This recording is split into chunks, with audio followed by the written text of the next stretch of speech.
afternoon and welcome to today's Hindu newspaper analysis of 10th July. So what is the article about? The shape of manufacturing 3.0 for Modi 3.0. So మనం ఇప్పుడు manufacturing అన్నది units గురించి మాట్లాడుతున్నాం. 3.0 అంటే మోడీ గారు మూడోసారి గవర్నమెంట్లోకి వచ్చారు కాబట్టి దీని షేప్ అంటే దీన్ని ఉద్యోగాల వైపు తీసుకెళ్తారా, ప్రొడక్షన్ వైపు తీసుకెళ్తారా, జీడిపి పెంచుకుంటూ వెళ్తారా, ఎసెన్షియల్ కమోడిటీస్ని తగ్గిస్తారా, ధరలు తగ్గాలి అంటున్నారు, ఎంప్లాయ్మెంట్ని ఎలా పెంచుతారు, ఓకే, అర్బన్ నుంచి రూరల్ నుంచి అర్బన్కి వచ్చేస్తున్నారు జనాలు, వాళ్ళని ఎలాగా స్కిల్ పెంచి వాళ్ళు నైపుణ్యం పెంచి వాళ్ళకి ఎటువంటి ఉద్యోగాలు ఇస్తారు. సో రానున్న 5 ఏళ్ళలోని అంటే 24 నుంచి 29 వరకు ఎటువంటి షేప్ తెస్తారు అంటే ఒక రూపం తేవాలి, ఎలా మ్యానుఫ్యాక్చర్ చేస్తారు అంటే ఏ పరికరాలు ఏ పద్ధతులు ఫాలో అయ్యి మోడీ గారు ఈ మూడోసారి ఆయన గవర్నమెంట్ ఇచ్చారు కాబట్టి జనాలు భారతదేశాన్ని ఎలా ముందుకు తీసుకెళ్తారు. ఇదో ప్రాసెస్ అన్నమాట. Manufacturing is a process. So ఈ 5 ఏళ్ళ ప్రాసెస్లో నేను ఎలా చేస్తారు అనే ఆర్టికల్ ఇవాళ మనం చదువుతున్నాం. ఫస్ట్ ఏమంటారు, prime minister Narendra Modi has form the government. Correct, అది అందరికీ తెలుసు. ఫామ్ చేసేప్పుడే ఒక నెల రోజులు దగ్గర అవుతుంది, ఎందుకంటే 12వ తారీఖు అందరూ స్వేరిన్ కూడా అయ్యారు కాబట్టి. సో ప్రైమ్ మినిస్టర్ మోడీ గారు 7 అనుకోండి 7-8 ఆయన స్వేరిన్ అయ్యారు. 12 మా ఆంధ్ర రాష్ట్రం చీఫ్ మినిస్టర్ గారు కూడా అయ్యారు. సో నెల అయిపోయింది అప్పుడే కొత్త గవర్నమెంట్ 3.0 స్టార్ట్ అయ్యి. Prime minister Narendra Modi has form the government. Though ఈసారి ఆయన ఏంటంటే ఆల్బీట్ అంటే దో ఈసారి ఎలాగ అయ్యారు, గవర్నమెంట్ ఎలా ఫామ్ చేశారు, as head of. Yes, a government must redouble its effort. Very good. Now as a head of a government, ఆ గవర్నమెంటు ఎలా చూడాలి, దాని ఎఫర్ట్స్ దాని యొక్క సర్వశక్తులు రీడబుల్ చేయాలి. అంటే ఇన్నాళ్ళు 1 చేస్తే ఇప్పుడు 2 పెట్టాలి, మేబీ 3 కూడా పెట్టచ్చు. రీడబులింగ్ చేయాలి. దేని మీద, ఆర్థిక వ్యవస్థ పురోగమనంలోని పర్టికులర్లీ రిలేటెడ్ టు దేంట్లో అండి, మ్యానుఫ్యాక్చరింగ్. ఓ ప్రాసెస్ అన్నాను చూడండి. సో ప్రాసెస్లోని ఇండియా కంటిన్యూడ్ అర్బనైజేషన్, భారతదేశంలోని అర్బనైజేషన్ పెరుగుతుంది. అంటే వ్యవసాయ భూములు కూడా రియల్ ఎస్టేట్ వేసేస్తున్నారు ఈ మధ్యకాలంలో. వ్యవసాయదారు భూములు హైవేకి ఆనుకుని ఉన్నాయనుకోండి, ఎవరో వెళ్తున్నారు రైతుల దగ్గరికి, వెళ్ళి దాన్ని కొని అక్కడ వెంచర్ వేస్తున్నారు. సో రైతులకు కూడా తెలిసిందమ్మా హైవే పక్కన మన భూములు ఉంటే ధరలు ఎక్కువ ఉంటాయి అని. వాళ్ళు కూడా సెంట్ ఎంత అని చెప్పడం మొదలుపెట్టారు. సో చూడండి ఎంతవరకు రిమోట్ విలేజెస్లో కూడా రియల్ ఎస్టేట్ పాకేసిందనమాట. So on economic reforms particularly related manufacturing, India's continued urbanization అంటే పల్లెటూరు నుంచి మెల్లిగా జనాలు సిటీల్లోకి వస్తున్నారు. విల్ సీ ఏమంటున్నారు, హండ్రెడ్స్ ఆఫ్ బిలియన్స్, 10 లక్షల మంది కాదు, 100 మిలియన్ అంటే 1 కోటి మంది, 2 కోట్ల మంది, మేబీ 3 కోట్లు 5 కోట్ల మంది వచ్చేయచ్చు of agricultural workers. Very good. అంటే వ్యవసాయదారు కుటుంబాలు, వ్యవసాయం దగ్గర మనకి రైతు, కౌలు రైతు, పాలేర్లు, వీళ్ళు కూడా ఏం చేస్తున్నారు, రీలొకేట్ అయిపోతున్నారు సిటీస్కి. మనం పొలంలో పడే కష్టం టౌన్లో పడితే ఇంకా ఎక్కువ రావచ్చేమో అనే ఒక చిన్న హోప్, ఆశ, ఆప్టిమిజంతో వాళ్ళు బయలుదేరిపోతున్నారు అనమాట. వాళ్ళు ఏంటి, టు ఫైండ్ ఫార్మల్ ఎంప్లాయ్మెంట్, ఓ మంచి ఉద్యోగం కోసం చూసుకుంటున్నారు. ఎక్కడ, ఇన్ ద కమింగ్ డెకేడ్స్, రానున్న 10 ఏళ్లలో, 20 ఏళ్లలో, 30 ఏళ్ళలో. క్లియర్? సో వచ్చేస్తున్నారు. ఎ ఫెయిల్యూర్, ఇప్పుడు గవర్నమెంట్ ఏమైంది, ఫెయిల్ అయింది.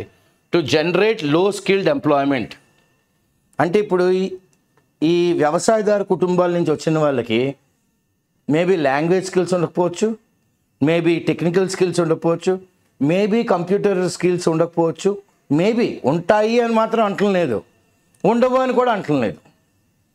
సో వాళ్ళకి ఏంటంటే గవర్నమెంటు లో స్కిల్ అంటే వాడికి స్కిల్కి సరిపోయినంతగా, వాడి నైపుణ్యానికి సరిపోయినట్టుగా ఒక ఉద్యోగం అనేది క్రియేట్ చేయగలగాలి. Low skilled employment could push ఏమవుద్ది, స్టాగరింగ్ స్ట్రెస్ అనమాట. A staggering stress on India's governance structures. Very good, చాలా బాగా వాడారు ఆథర్ గారు. ఏమంటారు ఆయన, a failure to generate low skilled, okay, low skilled ఏమన్నారు, ఎంప్లాయ్మెంట్ కుడ్ పుష్ స్టాగరింగ్ అంటే shocking or astonishing, okay, shocking or astonishing అన్నమాట.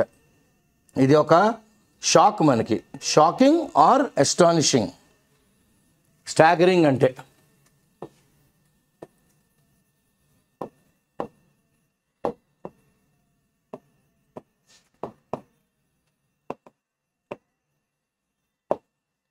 Shocking or astonishing stress దేని మీద, గవర్నెన్స్ స్ట్రక్చర్స్ మీద. గవర్నెన్స్ అని అనగానే పరిపాలనా దక్షత, ఓకే, గవర్నెన్స్ అనగానే ఏంటి మనకి వర్డ్, ఎప్పుడైనా మీరు గవర్నెన్స్ అని అన్నారనుకోండి వెంటనే మనకేమొస్తుందంటే, what you mean by governance? Governance is a system that provides a framework for managing organizations. So framework for managing organisations,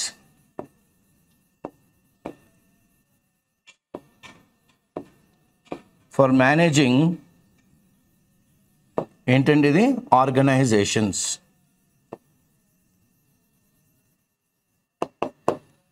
okay, so ఇప్పుడు on India's governance structures. So ఒక మేనేజింగ్ ఒక ఆర్గనైజేషన్ని ఇప్పుడు అది ఏం చేస్తుంది మనకి, ఒక షాకింగ్ అండ్ అస్టానిషింగ్. ఎందుకంటే గవర్నమెంట్ ఫెయిల్ అయింది, failure to generate low skilled employment could push shocking stress on India's, okay, framework of management and of organisation structures.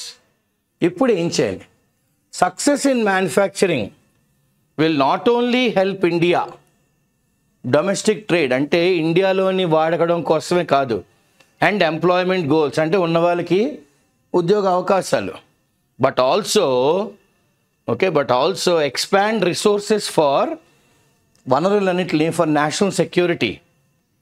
Okay, మనం ఎస్ మనకి ఎటువంటి విపత్తు వచ్చినా నిలబడగలం, తట్టుకోగలం అని చూడాలి. ఇది which is good for American interest two.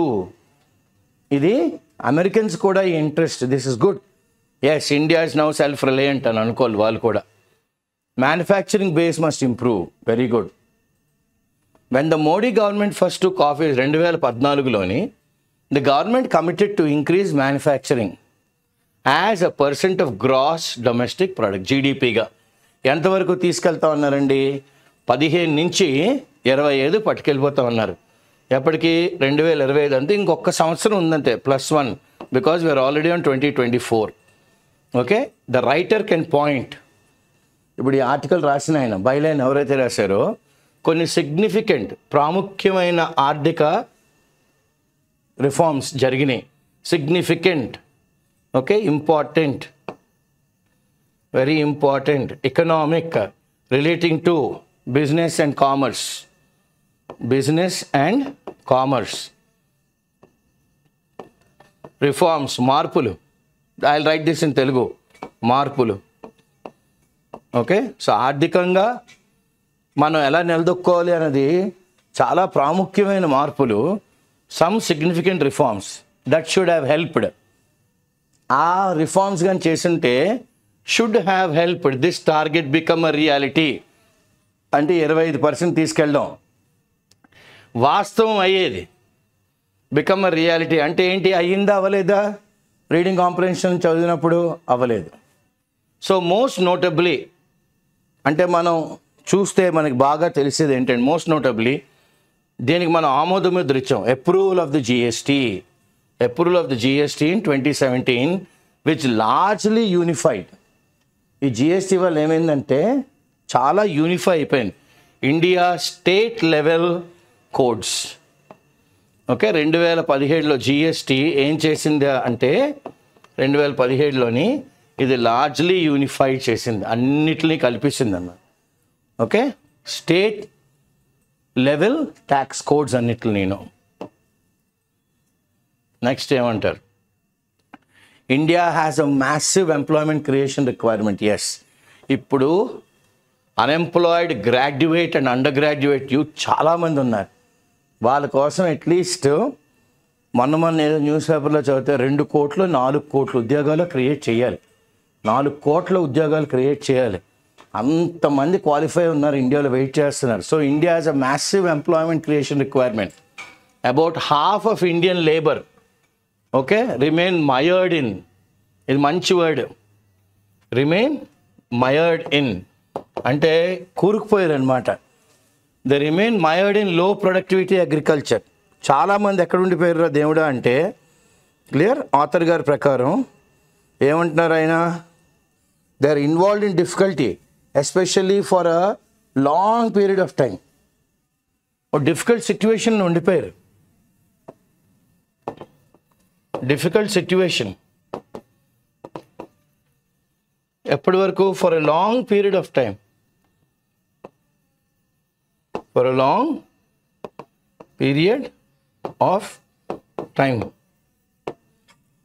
Okay, half of India labour ఎందులో ఉండిపోయారండి? ఒక కష్టకాలంలో ఉండిపోయారు,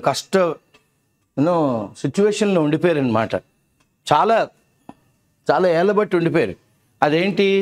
వ్యవసాయంలో. అక్కడ దిగుబడి ఎక్కువ ఉందా? లేదు. లో ప్రొడక్టివిటీ అగ్రికల్చర్లో ఉండిపోయారు. If India attempts to enact okay మనం కొత్తగా ఫార్మింగ్ రిఫార్మ్స్ ఎనాక్ట్ అంటే to put forward or to bring, కొత్త చట్టాలు ఏమన్నా తీసుకొద్దాము, ఎనాక్ట్ చేద్దాము పాలసీలు ఓకే ఆర్ సక్సెస్ఫుల్. ఒకవేళ సక్సెస్ఫుల్ అయితే ఇఫ్ కండిషన్ సక్సెస్ఫుల్ అయితే there could be a fast massive transition, చాలా తొందరగా మార్పు ఉంటుంది అనమాట. మ్యాసివ్గా ఎన్ బ్లాక్ అంటాం, massive transition of employment out of agriculture. వ్యవసాయంలో కూడా చాలా ఉద్యోగాలు క్రియేట్ చేయొచ్చు. Okay, massive transition, change. Transition అంటే ఏంటండి? చేంజ్ అవ్వచ్చు. Massive, very big. Massive, fast, everybody knows the word fast. Okay, massive అంటే వెరీ బిగ్ మార్పు వస్తుంది అనమాట. దీస్ వర్కర్స్, ఇప్పుడు ఉన్న పని వాళ్ళు are ill suited for India's. ఈ అగ్రికల్చర్ వ్యవసాయదారు కుటుంబాల నుంచి వ్యవసాయంలోనే ఉండిపోయిన వాళ్ళు సూట్ అవ్వరు. దేనికి సరిపోవటం లేదు వాళ్ళు? India's highly successful skilled services sector, నైపుణ్యం ఉన్న సెక్టార్లోని వ్యవసాయదారుల నుంచి వచ్చిన వాళ్ళు ఓకే వ్యవసాయాన్ని నమ్ముకుని వచ్చిన వాళ్ళు సరిపోవటం లేదు. ఎందుకంటే ఏది చూసినా కంప్యూటర్, ఏది చూసినా సాఫ్ట్వేర్, ఏది చూసినా వాళ్ళకి హై టెక్నాలజీ, వాళ్ళకి అది అర్థం కావట్లేదు. So they are ending up as office boys or office assistants or ఇలాంటి జాబ్సే. కానీ మాన్యువల్ జాబ్స్లో ఉండిపోయారు, కానీ ఆఫీస్ జాబ్లోకి రాలేకపోతున్నారు. ఎందుకు రాలేకపోతున్నారంటే స్కిల్ సర్వీస్ సెక్టార్లో వాళ్ళు ఉండలేకపోతున్నారు. ఎందుకంటే దే ఆర్ ఇల్ సూటెడ్, వాళ్ళ దగ్గర తగు నైపుణ్యం లేదు.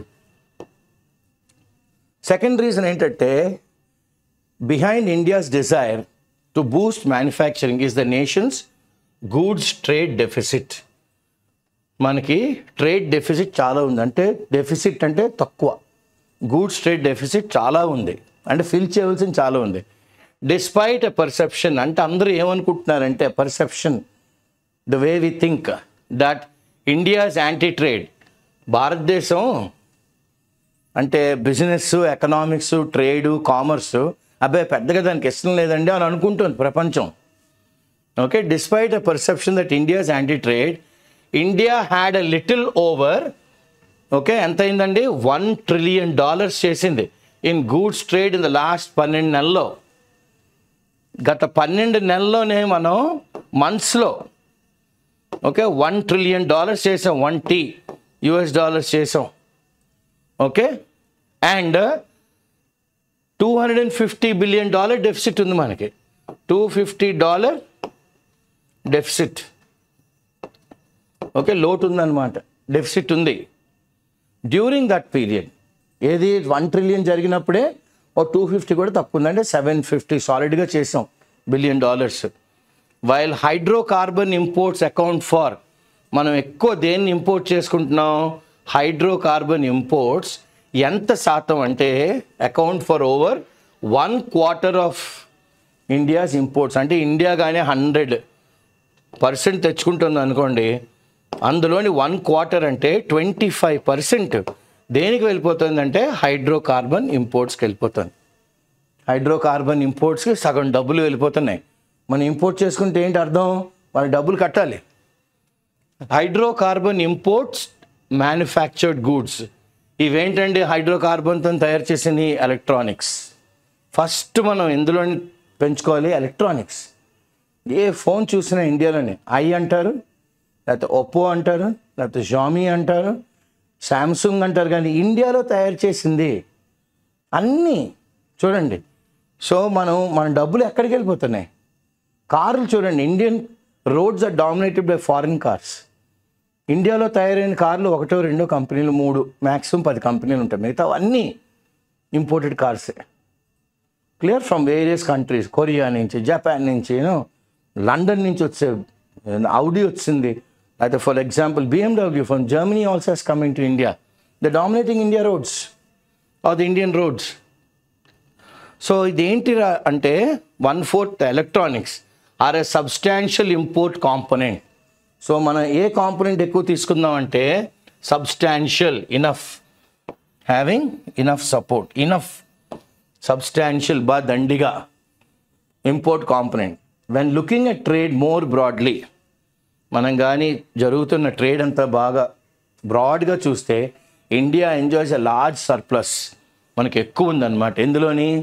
సర్వీసెస్ ట్రేడ్లో అబౌట్ $160 బిలియన్ సర్ప్లస్ ఉంది 12 నెలల్లోని. Okay, on 518 billion in total services trade. టోటల్గా ప్రపంచంలో $518 బిలియన్ అవుతుందంటే సర్వీసెస్ ట్రేడ్. ఇండియా శాతం ఎంత? 160. కానీ but again, even though the services sector creates, services sector బాగా సబ్స్టాన్షియల్గా, అంటే ఇనఫ్ ఎకనామిక్ అవుట్పుట్, చాలామందికి డబ్బులు బాగా వస్తున్నప్పుడు కూడాను, ఆర్థికంగా ఓకే వస్తున్నప్పుడు కూడా ఇట్ ఎంప్లాయీస్ తక్కువ మంది పనులను పెట్టుకుంటుంది. It employees relatively few workers. అందరినీ పెట్టుకోవటం లేదు ఉద్యోగాల్లో, చాలా తక్కువ మంది వర్కర్లను పెట్టుకుంటుంది, తక్కువ మందిని. Okay, the United States has a stake. ఇప్పుడు యునైటెడ్ స్టేట్స్కి భారతదేశం సక్సెస్ఫుల్ అవ్వాలి అని వాళ్ళకి మంచి ఆశ ఉందన్నమాట. They have a stake, they are important player, they watch very closely. Important investor అనుకోండి, ఇంపార్టెంట్ ప్లేయర్ అనుకోండి, ఇంపార్టెంట్ ఓవర్సీయర్ అనుకోండి, ఓకే, ఇంపార్టెంట్ అసిస్టెంట్ అనుకోండి మనకి వాళ్ళు. కానీ they are looking at India success in building a robust, very strong. ఏం create చేయాలి మనం? బిల్డ్ చేయాలి మ్యానుఫ్యాక్చరింగ్ బేస్. 2 రీజన్లు. ఫస్ట్ ఏంటంటే improvement to India's industrial base. First మన ఇండస్ట్రియల్ బేస్ని లిఫ్ట్ చేయాలి, స్టాండర్డ్స్ని లిఫ్ట్ చేయాలి, ఇంప్రూవ్ చేయాలి. ఎందుకంటే that will have a direct and indirect effort on India's ability to underwrite, to guarantee. ఏం గ్యారంటీ చేయాలి? Guarantee its emerging role. అంటే ఎస్, ఇండియా ఇప్పుడు ముందడుగు వేసింది మ్యానుఫ్యాక్చరింగ్లోనే అన్నది జనాలందరూ చెప్పాలి. In regional security, okay, in its own security, which is increasingly important. ఎందుకంటే చైనా ఎప్పుడు మన మీద కాల్ దూవుతుంది, ఎప్పుడు కాల్ దూవుతుంది, మనతో గొడవకు రెడీగా ఉంది. సో ఫస్ట్ మనం ఏం చేయాలి? మనకి మనం సెక్యూర్ చేసుకోగలం. ఓకే, ఎవరి మీద డిపెండ్ అవ్వకుండా భారతదేశం ఓకే దానికి అదే కంట్రోల్ చేసుకోగలదు, ఈ రీజనల్ సెక్యూరిటీ అంతా చూసుకోగలదు. ఆ సామర్థ్యం మనం ఫస్ట్ గ్యారంటీ ఇచ్చుకోవాలి మనం. అందుకనే అమెరికా కూడా వెయిట్ చేస్తుంది. మనం ఒక సక్సెస్ఫుల్ మ్యానుఫ్యాక్చరింగ్ బేస్ని, స్ట్రాంగ్ బేస్ని డెవలప్ చేసుకుని ఓకే అది డైరెక్ట్ ఇండైరెక్ట్ ఎఫెక్ట్స్ ఉండాలి. ఎందుకంటే మనం ఒక గ్యారంటీ ఇవ్వాలి. మనం yes, India is now a very big manufacturing player because it also has to take care of regional security అన్న దీని మీద. Second, some amount of manufacturing will come out on shore. మళ్ళీ కొద్ది వెనక్కి వచ్చేస్తాయి. Having this manufacturing based in friendly countries. Okay, manufacturing base ఎక్కడ ఉండాలి మనకి? ఫ్రెండ్లీ కంట్రీస్ అంటే మనతోని ఎవరైతే ప్యాలీగా ఉన్నారో. ఓకే, ఫ్రెండ్లీ అంటే ప్యాలీ. ఈజ్ మై ప్యాల్ అంటాం కదా, is my friend. In pally countries improves the viability. అప్పుడు ఇంప్రూవ్స్ ది పాసిబిలిటీ. ఏంటి ద పాసిబిలిటీ ఏంటండి? The possibility, okay, the possibility of US supply chains. యుఎస్కి ఓ సప్లై చైన్ దొరుకుతుంది అనమాట. లాజిస్టిక్స్ కాదు, సప్లై చైన్ రెగ్యులర్గా ఉంటుంది. India's ability to achieve greater success in manufacturing will require far more moving parts. Very good. మనకి ఏం కావాలి? Far more moving parts than what the central government in Delhi controls. అన్నీ వాళ్ళ కంట్రోల్లో పెట్టుకోకూడదు. They should be some moving parts. Come, on ఏరియాని మీరు చూసుకోండి, ఈ ఏరియాని మీరు చూసుకోండి అని it has to delegate certain works. Most factors of production చూడండి, most factors of production such as electric power, water, sanitation, labour regulation, land acquisition. భూమి ఎక్వైర్ చేయాలి కదా మరి. క్యాపిటల్ కన్స్ట్రక్షన్ కోసం మన ఆంధ్రప్రదేశ్ ఎలాగైతే ల్యాండ్ ఎక్వైర్ చేస్తారు, అలాగా మ్యానుఫ్యాక్చరింగ్ యూనిట్ కోసం ల్యాండ్ ఉండాలి. Land, labour, capital, essential things to start a manufacturing process. So land acquisition rules, Paryavarana regulations are primarily controlled by India's state governments. So ee moving parts anni evariki icheyali? State government ki icheyali. Center ma chetuల్లో ఉంచుకుంటా అంటే అవ్వదు. This is where the new Indian government needs to provide a much higher degree of policy attention. ఇక్కడ ఏం చూడాలి?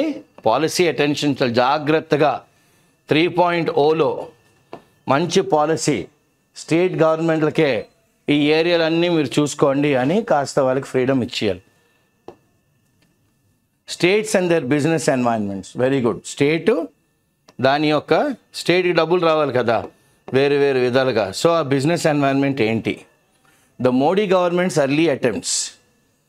దీనికి ముందు వాళ్ళు ఏం చేశారు? దే స్టోక్డ్. ఓకే, వాళ్ళు ఏం చేశారు? They fanned. Okay, they stoked states into competition. Very good. What did they do? They stoked states into competition. Now what do you mean by stoke? Being an enthusiastic or exhilarated state. చాలా encourage చేశారు, enthusiasm. They stoked all the states. Come on, you can do. Enthusiastic or exhilarated state. Exhilarated state తీసుకెళ్ళారు. Yes, we can do on every state ni to stoke states into competition ఒకళ్ళతో ఒకళ్ళు, which each other has fallen by the wayside. బా, author గారు చూడండి వెంటనే ఏమన్నారు? ఈ create చేశారు ఎంతూజియాజము, ఎగ్జిలరేషన్, ఇదంతా ఏమైంది? Okay, it's fallen by the wayside అంటే fail to persist in an endeavour of undertaking. దాన్ని పక్కన పడేశారు. దీన్ని అలా పట్టుకుని వాళ్ళు వెళ్ళుంటే బాగుండు. దే ఫెయిల్డ్ దేంట్లోని? To persist. చేయండ్రా అని అంటున్నా కూడా ఎవరు ముందుకు రావట్లేదు. They fail to persist. The rankings of states business environment called the business reform action plan BRAP has not been updated ఎప్పటి నుంచి? since COVID-19 pandemic and was anyway considered weak. ఎలాగైనా అది కన్సిడర్డ్ ఏంటి? వీక్. అబే ఇది పెద్దగా ఏం లేదండి ఈ బిజినెస్ రిఫార్మ్ యాక్షన్ ప్లాన్. ఎందుకంటే it focused on states self reporting, అంటే స్టేటే రిపోర్ట్ చేసుకోవాలి on their local business practices which was often at odds. అంటే మనం 1 అన్నాం అనుకోండి, స్టేట్ గవర్నమెంట్ అబ్బో 11 అయిపోయింది అంటుంది. At odds with actual investor experience. వచ్చి ఇన్వెస్ట్మెంట్ చేసిన వాడి ఎక్స్పీరియన్స్ వేరేగా ఉంది, మనం ఇస్తున్న ఫీడ్బ్యాక్ వేరేగా ఉంది స్టేట్లో. So the central government's plan to help craft model industry laws for states to consider has been underwhelming. అబ్బే అంత ఆశాజనకంగా ఏమీ లేదు. ఓకే, సో ఏం చేద్దాం అనుకుంది, సెంట్రల్ గవర్నమెంట్ ఒక ప్లాన్ వేసింది, ఎలాగా మోడల్ ఇండస్ట్రీని మనం చెక్కచ్చు అని. మనం చేసిన న్యాయం, మనం చేసిన పాలసీలు బట్టి, మనం చేసిన చట్టాలు బట్టి. కానీ ఈ కన్సిడరేషన్ కూడా for states to consider has been underwhelming, అంటే disappointment, failed to impress. This was very disappointing.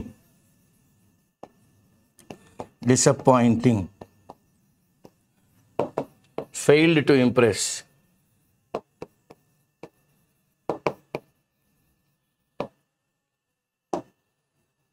The Bharatiya Janata Party controls almost half of India's states. Very good. ఉన్న 28-29 రాష్ట్రాల్లోని సగం భారతీయ జనతా పార్టీ ఉన్నాయి. Most of the remaining states are controlled by India's numerous regional parties. మిగతా రాష్ట్రాలు regional parties with varying, అంటే ఒక స్టేటు ఇంతవరకే cooperate చేస్తామంటే ఇంకో స్టేట్ ఇంతవరకే, ఒక స్టేట్తో బీజేపీకి ఇంతవరకు పడదు, ఇంకో స్టేట్తో పూర్తిగా పడదు, ఒక స్టేట్ అసలు బీజేపీనే కన్సిడర్ చేయటం లేదు. చూడండి, ఒక్కొక్కలాగా ఉన్నారనమాట. ఏవి non BJP states with varying levels of cooperation and friction with the central government. Central government మరి బీజేపీ కదా, దాంతో గెటింగ్ మోర్ స్టేట్స్. ఇప్పుడు ఎక్కువ రాష్ట్రాలు ఫోకస్ చేయాలి ఆన్ థాట్ఫుల్, ఆలోచించి, ట్రాన్స్పరెంట్, బాగా అందరికీ పూర్తిగా తెలియాలి, దాపరికం ఏమి ఉండకూడదు, బహిర్గతం చేయాలి. ట్రాన్స్పరెంట్ ఇండస్ట్రియల్ పాలసీ ఇది చాలా కఠినమైన చర్య, వెరీ డిఫికల్ట్ టాస్క్, చేయలేరు. అండ్ విల్ రిక్వైర్, చేయలేరు అంటలేదు, and will require and improved tool kit. అంటే సెంట్రల్ గవర్నమెంట్ దగ్గర ఒక ఇంప్రూవ్డ్ పద్ధతులు ఉండాలి. టూల్ కిట్ అంటే ఏదో పరికరాలు కాదు, ఒక ఇంప్రూవ్డ్గా పాలసీలతోని, లాస్తోని, ఇన్సెంటివ్స్తో రావాలి. Tool kit of sticks and carrots, అంటే ఎక్కడైనా ఫాలో అవ్వకపోతే పనిష్మెంటు, స్టిక్ కర్రపెట్టి బెత్తం పెట్టి కొట్టి తేవాలి, పనిష్మెంట్, క్యారెట్ స్వీట్ ఇవ్వాలి. దీన్నే మేనేజ్మెంట్లోని the carrot and stick method అంటారు. మంచి చేస్తే సబాష్, చెడు చేస్తే ఇలా చేస్తే బాగుంటుంది. అలా చెప్పినా కూడా కొంతమందికి అది అమ్మ నాకు రుచించడం లేదని మాట తీరు అంటారు. Clear? So that's the stick method. The government should also consider, central government ఏం చేయాలి, should also consider putting stronger emphasis, stress చేయాలి దేని మీద, ఉద్యోగాలు క్రియేట్ చేయాలి. జాబ్ క్రియేటింగ్ మ్యానుఫ్యాక్చరింగ్ సెక్టార్స్, ఉద్యోగాలు ఎక్కువ వచ్చే సెక్టార్లు ఏవి అని చూసి అక్కడ జాబ్ క్రియేట్ చేయాలి. ఎక్కడవి, బట్టల ఇండస్ట్రీ, పేపర్ మిల్లు, ఫర్నిచర్. కానీ instead of pushing almost exclusively far, కానీ గవర్నమెంట్ ఏం చేస్తుంది, ఈ పుషింగ్ ఆపియాలి. ఏది, ఎక్స్క్లూజివ్లీ ఫార్ ఇన్వెస్ట్మెంట్. ఇందులోని capital intensive sectors, capital intensive sectors ఏవవి, semiconductors, robotics. Semiconductors, robotics అంటే మరి అందరికీ నైపుణ్యం ఉండదు. లేనప్పుడు వాళ్ళందరికీ ఉద్యోగాలు ఎలా క్రియేట్ అవుతాయి, నైపుణ్యం లేకపోయినా టెక్స్టైల్ మిల్స్లోని చూసి నేర్చుకుంటాడు, ఇది తాడండి ఇలా చేయాలండి, పవర్ లూమ్స్లో, పేపర్ మిల్లో వాళ్ళు చేయగలిగే పని వాళ్ళు చేస్తారు. ఫర్నిచర్లో ఎక్కడ మేకులు కొట్టడమైన పద్ధతిగా చేస్తాడు వాడు. ఓకే, సో అది చూసుకోమంటున్నాడు. ఇప్పుడు ఇంకో సర్కిట్ ఉంది, ఎవరన్నా ఢిల్లీ చూస్తారు ఫస్ట్, ఓకే, తర్వాత ముంబై, తర్వాత కర్ణాటక, బెంగళూరుకి వస్తారు. ఈ సర్కిట్ కాకుండా, ఎందుకంటే Delhi is in the north, Mumbai is in the west and Bengaluru is in the south, కర్ణాటకలో ఉంది. సో అందుకని అలా గీసాను. క్లియర్? సో ఈ సర్క్యూట్ కాకుండా ఇంకో కొత్త సర్క్యూట్లో ఆలోచించండి, కొత్త ఏరియాస్ చూడండి, Tier 2 సిటీస్ చూడండి. The US can play modest, చాలా హంబుల్, పెద్ద రోల్ ఏం కాదు కానీ ప్రాముఖ్యమైనదే, మోడెస్ట్ బట్ మీనింగ్ఫుల్ రోల్. ఎక్కడ, in improving the business attractiveness of India states. అది ఒక బిజినెస్ని ఎలాగ అట్రాక్ట్ చేయాలి అన్నది ఓ అని కాకపోయినా దాని వంతు సాయం అది, కానీ చేసిన సాయానికి ఒక పరమార్థం ఉంటుంది అన్నమాట. This may include expanding engagements. US expand చేసుకుంటుంది ఎంగేజ్మెంట్స్ ఎవరితోని, ఇండియన్ స్టేట్స్తో, టు ప్రొవైడ్ డైరెక్ట్ గైడెన్స్. డైరెక్ట్గా వాళ్ళే గైడ్ చేస్తారు దేని మీద, ఎఫెక్టివ్ ఎకనామిక్ గవర్నెన్స్. ఓకే, ఎఫెక్టివ్గా, ఓకే, ఒక ఎఫెక్టివ్గా ఆర్థికంగా ఎలాగ ఆర్గనైజేషన్స్ అన్నిటిని మేనేజ్ చేయాలి. Organizations in the government have to be managed. Have to be managed. Okay, so ఇక్కడ పరిపాలన దక్షత రావాలి. Direct guidance on effective economic governance, ఆర్థికంగా ఎలాగ మేనేజ్ చేయాలి. అదే కాకుండా ఇంప్రూవ్ చేయాలి. ఏంటి? పాత్వేస్ అంటే కొత్త పాలసీలు వేయాలి, మార్గాలు వేయాలి. దేనికి? For potential investors. నేను ఇందులో ఇన్వెస్ట్ చేస్తాను అంటే వాడికి ఒక మార్గం చూపెట్టాలి. ఎస్, నువ్వు ఇన్వెస్ట్ చేయి, ఇన్నేళ్ళలో నీ డబ్బులు వస్తాయి. రిటర్న్ ఆన్ ఇన్వెస్ట్మెంట్ కూడా చెప్పాలి వాడికి. ట్యాక్స్ హాలిడేస్ గురించి చెప్పాలి. క్లియర్? ఎంతమంది లోకల్ ఎంప్లాయ్మెంట్ ఇవ్వాలి, ఎంతమంది టెక్నికల్ నోహో నువ్వు తెచ్చుకోవచ్చు, what is the central share and state share అన్నీ చెప్పాలి పొటెన్షియల్ ఇన్వెస్టర్కి. ఎప్పుడు? To engage with state governments. Senior US officials ఎవరైతే విజిట్ చేస్తున్నారు ఇండియాని, visiting India, must commit to go beyond. వాళ్ళు ఏమన్నారు? They must commit to go beyond Delhi, Mumbai, Bengaluru. And ఏమన్నారు? ఎంగేజ్ అవ్వాలి. ఉత్తి ఈ 3 ఏరియాలు కాదు, వైడర్ సెట్ ఆఫ్ మిగతా రాష్ట్రాలు కూడా ఉన్నాయి, లార్జ్ స్టేట్స్. ఎందుకు? ఆన్ ది ఇంపార్టెన్స్, ఇది ఎంత ప్రాముఖ్యత ఉంది అండ్ ఎన్ని అవకాశాలు ఉన్నాయి. From the current evolution of global supply chains, evolution coming to life, coming to life. ఏది? The global supply chain. Okay, global supply chain లాజిస్టిక్సే కాదు, సప్లై చైన్స్లో కూడా ఎలా వస్తుంది అన్న చూసుకోవాలి. ఇప్పుడు India's national election provide an opportunity. మొన్న అయిన సార్వత్రిక ఎన్నికల్లోనే ఒక అవకాశం దొరికింది. దేనికి? అసెస్ చేసుకోవచ్చు మనం ఎక్కడున్నాం అండ్ రీడైరెక్ట్ ఇప్పుడు తీసుకుంటున్న పాలసీని ఇటువైపు తీసుకెళ్ళాలా, ఇటువైపా, పైకా, అందరు ఆమోదం కోరా, లేకపోతే మనం అనుకున్నట్టుగానా, మై వే ఆర్ హైవే అన్నట్టుగానా. Assess and redirect policy. But కానీ ఇండియాలోని కోర్గా అన్ఎంప్లాయిడ్ అందరూ, or India incorporation or private India needs behind the current manufacturing push jobs. Okay, pull jobs కాదు, పుష్. ఏదో ఇది కొంటే ఇది ఫ్రీ అన్నట్టుగా పుష్ చేస్తాం ప్రొడక్ట్స్. అలాగా కరెంట్ మ్యానుఫ్యాక్చరింగ్ పుష్ జాబ్స్ ఏం చేయాలి వాళ్ళు? బిహైండ్ ద కరెంట్ మ్యానుఫ్యాక్చరింగ్ ఏం పుష్ చేయాలి వాళ్ళు? ఉద్యోగాలు, ట్రేడ్, బిజినెస్లో. And security will not change. చూడండి, ఏవే పుష్ చేయాలి? మేము మీకు ఉద్యోగాలు క్రియేట్ చేయండి, మీ బిజినెస్లు, మీ ఎకానమీ, మీ వ్యవస్థ, మీ ఆర్థిక పరిస్థితులు, ట్రేడ్ అంతా బాగుంటుంది, మేము మీకు భరోసా ఇస్తాం. ఇవేవి మార్పులు ఉండవు. The size of the market and current growth rates are quite attractive.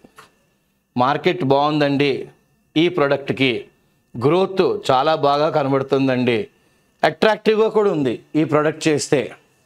ఎవరికి? డబ్బులు పెట్టిన వాడికి, to investors. But more work needs to be done. ఇది ఇవాళ రేపు అయిపోయేది కాదు, ఇంకా అలాగా కంటిన్యూస్ ప్రాసెస్, వర్క్ చేస్తూనే ఉండాలి. Especially at the state level ఇండియాలోనే. ఎందుకంటే మేక్ ఇన్ ఇండియా మోడీ గారి స్లోగన్, దాన్ని ఫర్దర్గా యాక్సలరేట్ చేయాలంటే ఇంక్రీజ్ ఇన్ స్పీడ్. ఫర్దర్గా అంటే అడిషనల్గా ఇంక్రీజ్ చేయాలి, ఇన్ స్పీడప్ చేయాలి. క్లియర్? అడిషనల్గా.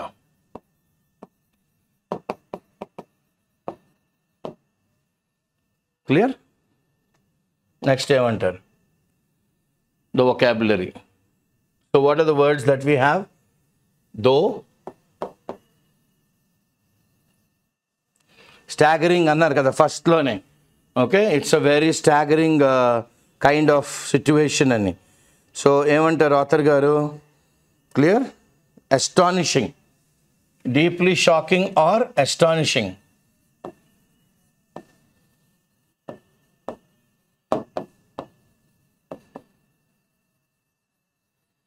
Clear? Governance, organization organizational ability తీసుకుందాం. Of all the ability of coordinating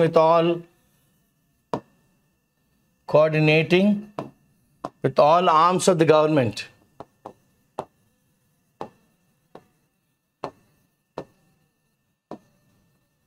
గవర్నమెంట్లో అన్ని డిపార్ట్మెంట్స్తోని పరిపాలన దక్షత చూపెడితేనే కదా yes this government can do magic అని జనాలు తెలుస్తుంది. Involved in difficult situation, mired in for a long time we are involved in difficult situation.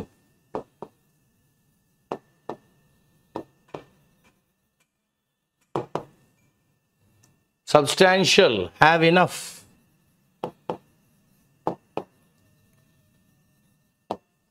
Robust, very strong.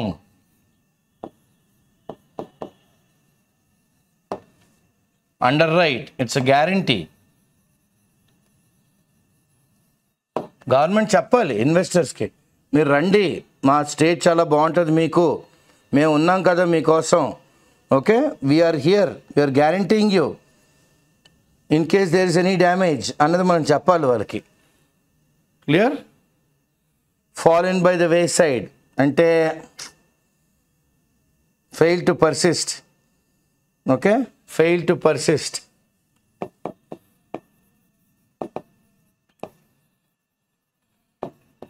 And endeavour, మనం ఒక సదుద్దేశంతో ఒక వర్క్ స్టార్ట్ చేస్తాం, ఓ పని, దాన్ని కొద్దిగా ముందుకు తీసుకెళ్ళి మనం డెలిగేట్ చేస్తాం, అంటే మీరు చెయ్యండి అని కొంతమందికి అప్పచెప్తాం. వాళ్ళు మనకున్న ఎనర్జీతో కానీ దాన్ని తీసుకెళ్ళలేదు అనుకోండి, అది పక్క పడేశారండి, ఇట్ ఈస్ గ్యాదరింగ్ డస్ట్ అంటాం. క్లియర్? మన ఎనర్జీతోని అవతల వాళ్ళు కూడా పరిగెట్టగలగాలి. క్లియర్? అండర్వెల్మింగ్, అనుకున్నంతగా ఏం లేదు, ఇట్ ఈస్ వెరీ అండర్వెల్మింగ్. అంటే మనకి ఏంటిది, it fail to impress.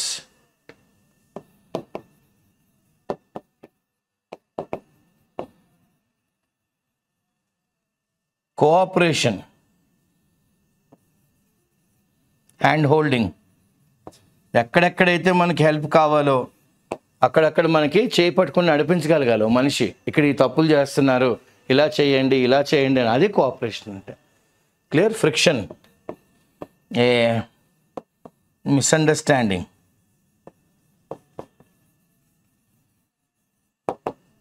You will definitely have friction in governments. Clear? Carrot and stick, reward and punishment. Stick and carrot, punishment, reward. ఇది ఉత్ప్రేక్ష అలంకారం, ఇదొక metaphor,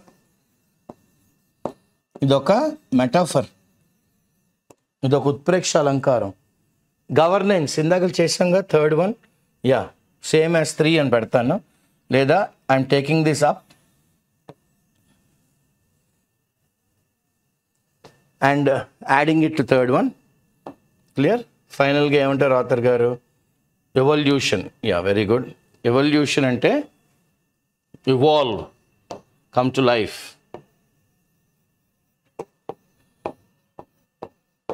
To grow. Okay? So, ఇవాళ article the shape of manufacturing 3.0 for Modi 3.0 is talking about ఏంటంటే ఎలాగ ఆర్థిక వ్యవస్థని మనం ఎలాగ ఉద్యోగాలు క్రియేట్ చేయాలి, ఎలాగ మనం జనాలు అగ్రికల్చరల్ వాళ్ళు టౌన్లో వచ్చేస్తుంటే వాళ్ళకి స్కిల్స్ ఉండవు, అప్పుడు ఆ లో స్కిల్ ఏరియాలోని ఉద్యోగాలు ఎలాంటివి క్రియేట్ చేయాలి, టెక్స్టైల్స్లోని, పేపర్ మిల్లోని, ఫర్నిచర్లోని మనం ఉద్యోగాలు క్రియేట్ చేయాలి. అంతేగాని మనం వెళ్ళి సెమీ కండక్టర్స్, రోబోటిక్స్ అన్నాం అనుకోండి, మరి వీళ్ళందరికీ ఉద్యోగ పరిస్థితి ఏమవుద్ది? సో అందుకని ఆథర్ గారు ఏమన్నారంటే it is very underwhelming. And government మొదలుపెట్టిన చాలా కార్యక్రమాలు they fallen by the wayside అన్నారు. So all these things put together now it is a herculean task. అంటే చాలా చాలా కష్టపడాలి ఇప్పుడు ఉద్యోగాలు క్రియేట్ చేయాలంటే. ఎందుకంటే క్వాలిఫైడ్ యూత్ ఎక్కువైపోయారు. ఓకే, మనం ఏదన్నా న్యూస్ పేపర్ కానీ ఎకనామిక్ టైమ్స్ కానీ ఎక్కడైనా చదివాం అనుకోండి, 4 కోట్ల ఉద్యోగాలు క్రియేట్ చేయాలి అంటున్నారు. 1, 2 కాదు. సో ఒక్కొక్క రాష్ట్రంలోని ఎంత చూడాలి. అమెరికా కూడా వేచి చూస్తుంది. India can protect it self, India can increase it's internal and regional security. ఎందుకు పక్క నుంచి చైనా అగ్రెషన్ చూపెడుతుంది. చైనీస్ వాడి ప్రచండమైన కోపం, అంటే వాడి ఆర్మీతో పాటు అప్పుడప్పుడు మనల్ని వచ్చి వాడు మనకి ట్రబుల్ క్రియేట్ చేస్తున్నాడు. ఇండియా ప్రొటెక్ట్ చేసుకోగలదా లేదా అని వేయికలతో అమెరికన్స్ కూడా చూస్తున్నారు. ఎందుకంటే వాళ్ళు ఏ రాష్ట్రంలో పెడితే వాళ్ళకి డబ్బులు వస్తాయని వాళ్ళు కూడా they also want to make a piece of the cake and share a piece of the cake. They want to bake a cake in India and share a piece of the cake with Indians, because మన ల్యాండ్లో పెట్టారు కాబట్టి. ఇన్ని జరుగుతున్న విషయాల్లోని ఈ 24, 29 మోడీ గారు అతని 3.0 గవర్నమెంట్కి, ఎన్డీఏకి ఇది ఒక చాలా చారిత్రాత్మకమైన పరిపాలన దక్షత చూపెట్టారు. క్లియర్ అని ఆథర్ గారు అంటున్నారు. సో పరీక్షార్థుల కన్నా, విద్యార్థుల కన్నా, ఉద్యోగార్థులు అందరికీ ఇవాళ ఆర్టికల్ మీ గురించే. మీరు also part of the employment generation of Modi 3.0. So ఈ ఆర్టికల్ని చదువుతున్నప్పుడు మీరు పేపర్ని పక్కన పెట్టుకొని, మేము అండర్లైన్ చేసిన వర్డ్సే కాకుండా, నేను ఎక్స్ప్లెయిన్ చేసిన వర్డ్సే కాకుండా, మీకు ఇంకా ఏమన్నా డౌట్లు ఉంటే మాత్రం ఆ సెంటెన్స్ని మీరు మాకు ఫీడ్బ్యాక్లో పెట్టండి. కొంతమంది స్టూడెంట్స్ ఆల్రెడీ చేస్తున్నారు. సో వాళ్ళకి దాని మీనింగ్లు నేను టైప్ చేస్తున్నాను, ప్రతిరోజు చూసుకుంటున్నాను. ఓకే, చూసి ఇది నాన్న, ఇది అబ్బాయి అన్నీ పెడుతున్నాము. మేము ఆ ఈమెయిల్ చూసి కొంతమంది మరి వాళ్ళు ఆ ఈమెయిల్ అబ్బాయిలా అమ్మాయిలా తెలియదు కాదు కాబట్టి మాకు నాన్న అని పెడుతున్నాము. సో మీకోసం హైదరాబాద్ ఐఏఎస్ యాజమాన్యం, వైజాగ్ యాజమాన్యం ఓ సదుద్దేశంతో ఈ క్లాసులు తీసుకొస్తున్నారు. నా పేరు శ్రీనివాస్ పుల్యపూడి, నా తోటి కలీగ్ శంకర్. ఈ క్లాసులు మీకు ఈ యూట్యూబ్ ద్వారా మేము మీ సహాయపడతాయని ఆశిస్తున్నాం.